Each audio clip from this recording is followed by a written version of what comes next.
par exemple, il y a des gens qui naissent handicapés de naissance. Il y a des personnes qui naissent handicapées. Il y a des personnes qui naissent dans des familles extrêmement pauvres, où ils n'arrivent même pas à manger. Il y en a d'autres qui naissent, à leur naissance, il naît aveugle. À sa naissance, elle n'a pas de pied. Les schémas de vie sont tellement multiples et multiformes que pensez, d'accord? Pensez que Dieu nous a créés chacun différemment, dans des conditions différentes, d'accord? D'autres naissent extrêmement riches. La famille, ils ont tellement de richesses à leur naissance qu'ils ne pourront jamais souffrir du manque. Eux, ils ne connaissent pas, par exemple, une journée sans manger. Eux, ils ne peuvent jamais imaginer même ne pas pouvoir avoir des millions sur eux à chaque fois qu'ils sortent. Ils vivent dans le luxe le plus total. À vie. Quel est ce Dieu qui agit ainsi? Mais qui attend de tout le monde que le soir du bilan qu'on aura fait là, de vie avant de mourir là, il va vérifier ceux qui ont fait plus de mal que de bien, ceux qui ont fait plus de bien que de mal. Ne pas pouvoir comprendre que cette injustice apparente que les religions ont tellement bien mal interprétée en disant que c'est pour la gloire de Dieu. Donc Dieu, lui, il est omnipotent, omniscient, omniprésent. Il a créé l'homme, il l'a mis dans un jardin, d'accord? L'homme ne savait même pas qu'il existait quelque chose comme un serpent qui vient parler pour dire quoi que ce soit. Et Dieu lui-même, là, il ne savait pas ça. Et il a laissé ce serpent de quitter de on ne sait où, dans son jardin que lui-même a créé, pour venir tenter l'un de nous. Et nous avons chuté. Et comme il a vu, il est venu, il a demandé, mais que Adam est où bien? Elle veut vraiment votre histoire là. Votre histoire là. Et puis vous êtes là, vous croyez des choses comme ça.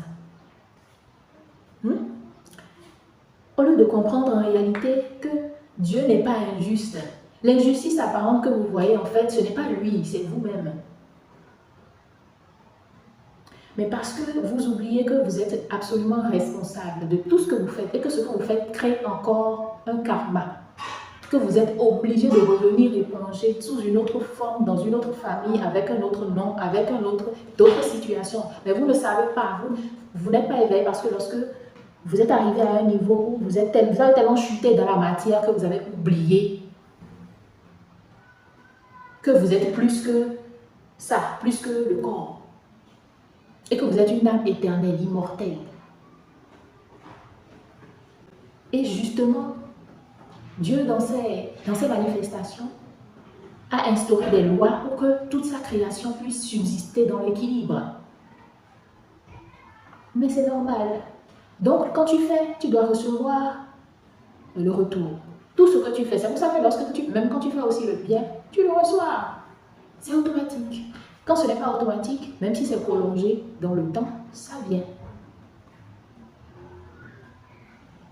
Mais ce n'est pas des choses sur lesquelles tu dois aller te culpabiliser pour dire que à cause de ça, là, j'irai en enfer, oh là là, et etc. Ou bien avoir peur de l'enfer. Si on dit que Dieu a créé une religion, d'accord? Pourquoi il y en a autant alors? Si Dieu a créé une seule religion, que c'est la meilleure et que c'est celle qui emmène au paradis, dans son paradis à lui, pourquoi il en a créé beaucoup?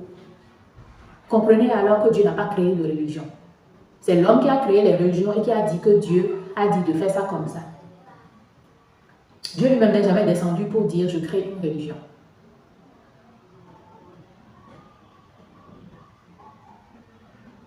Et vos histoires de enfer, paradis, de ci, ça, c'est du pipeau. Enfer, ou ce que vous appelez enfer, hein, c'est les dures leçons karmiques que vous devez éponger. L'enfer, c'est tout ce que vous-même vous créez et que vous devez payer. C'est ça l'enfer.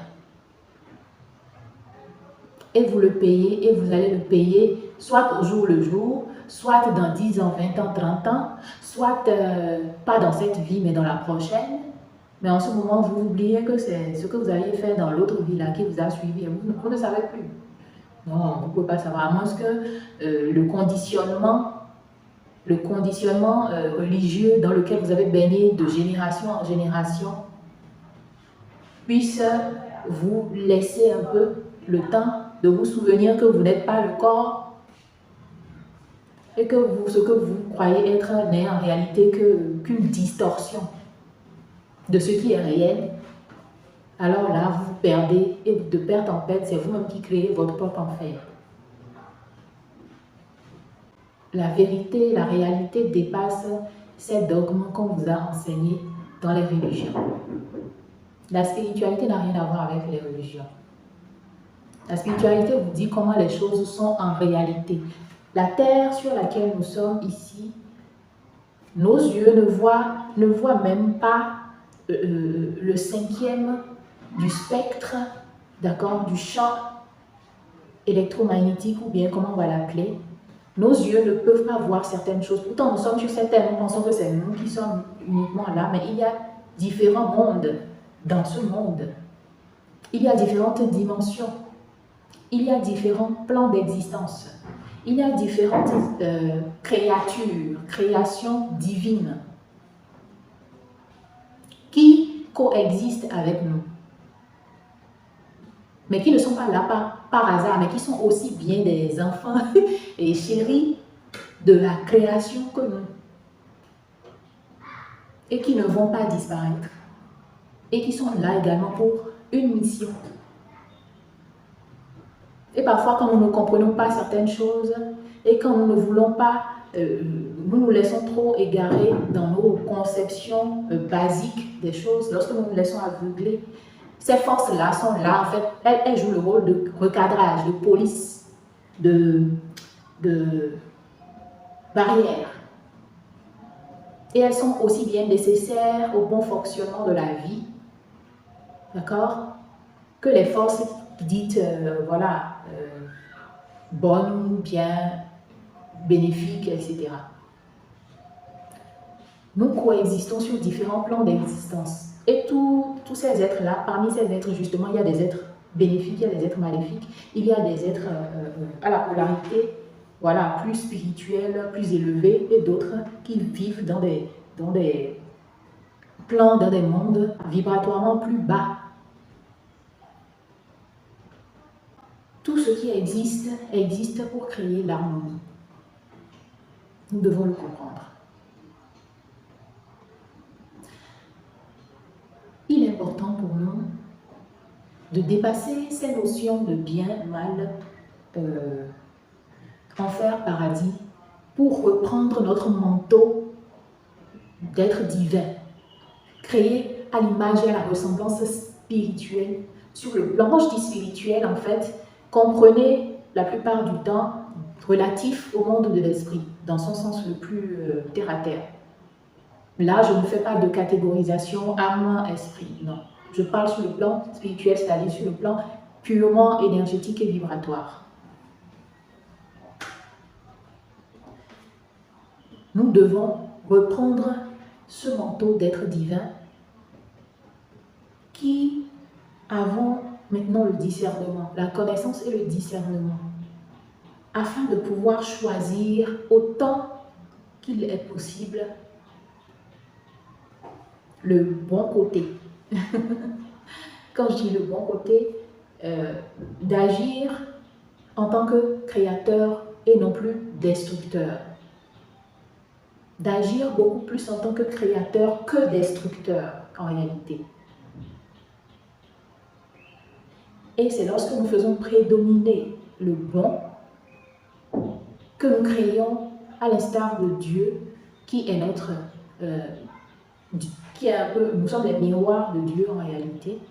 Nous sommes les multiples miroirs de Dieu en tant qu'être, en tant que création. Je ne parle pas seulement des êtres humains sur le plan humain, d'accord? De tout ce qui est créé, manifesté, n'est un miroir de Dieu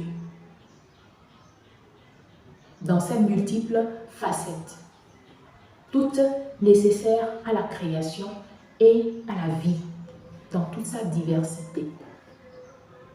Reprenons notre souveraineté, chers frères.